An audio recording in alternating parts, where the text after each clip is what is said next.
Ibišević. Lijepo za Mujđu. Dobar centar šut, Džeko, gol! Evo ga!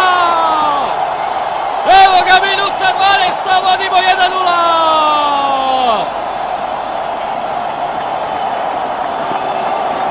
Eksplozija na Bilinom polju, rekao sam, Grbi sjeva. Evo lopte iza leđa Žuvera, pogađa Edin Džeko, treći gol u kvalifikacijama. Sjajna akcija, asistencija Mujđe i gol majstora Edina u 12. minutu, vodimo 1:0.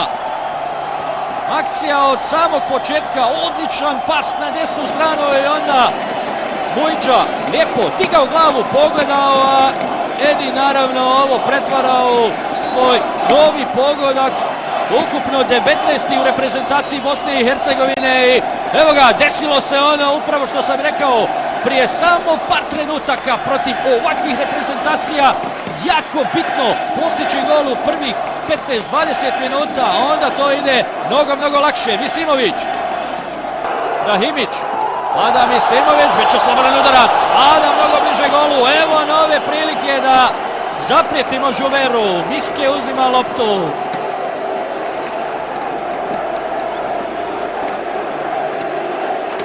Čujte sad ovaj huk sa tribina.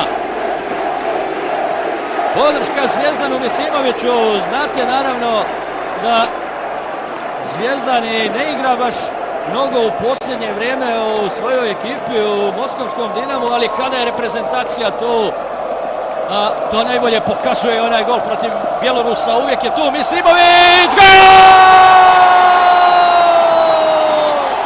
15. minuta, 2:0.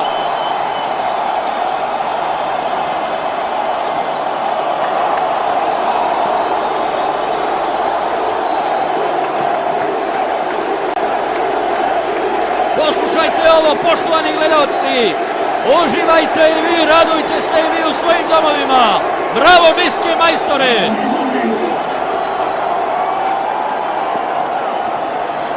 Gledamo još jedno, minuta 15, 2:0, ali kakav gol majstora.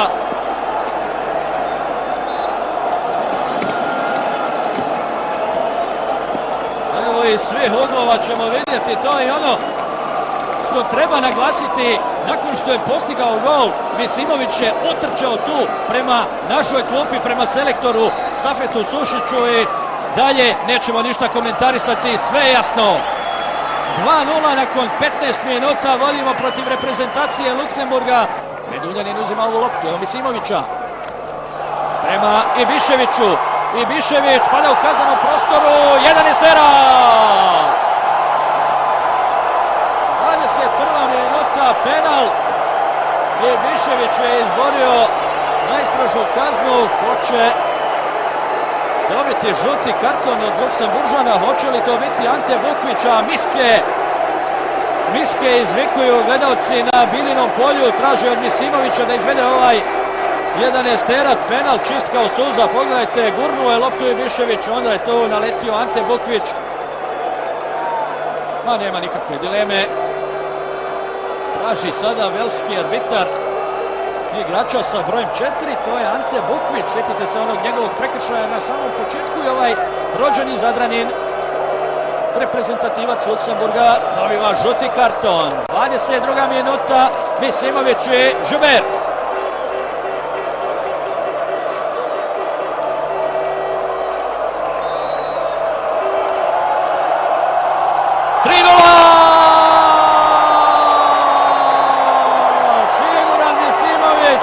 Jubilarni 20. gol Zvijezdana Misimovića u reprezentaciji Bosne i Hercegovine.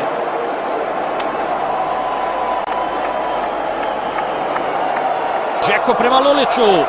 Ibišević je u sredini, prolazi Lulić. Dobra lopta na drugu stranu za Pjanića. Kakav gol! Kakav gol Pjanića, 36. minuta, 4:0.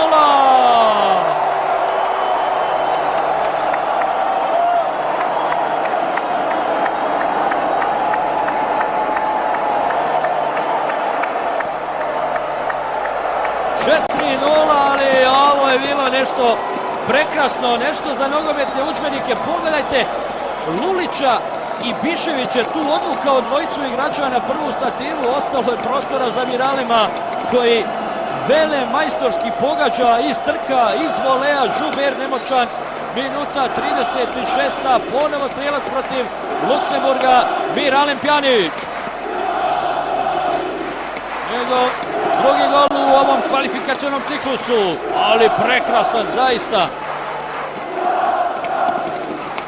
Evo iz ovog ugla.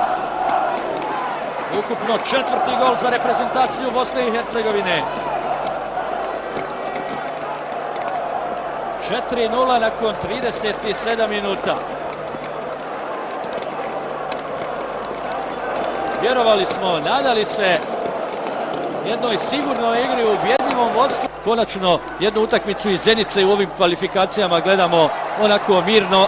Sada Pjanić, povratna lopta, Misimović, sad je 5-0. Sad je 5-0, pogađa i Bišević, 51. minuta. Sada je definitivno petarda u mreži Luksemburga, peta lopta iza leđa Žubera, 51. minuta. Ili Medunjanin ipak, jeli? Sada ćemo vidjeti. Pjanić je ponovo probio, ubacio u sredinu, povratna lopta Misimovića.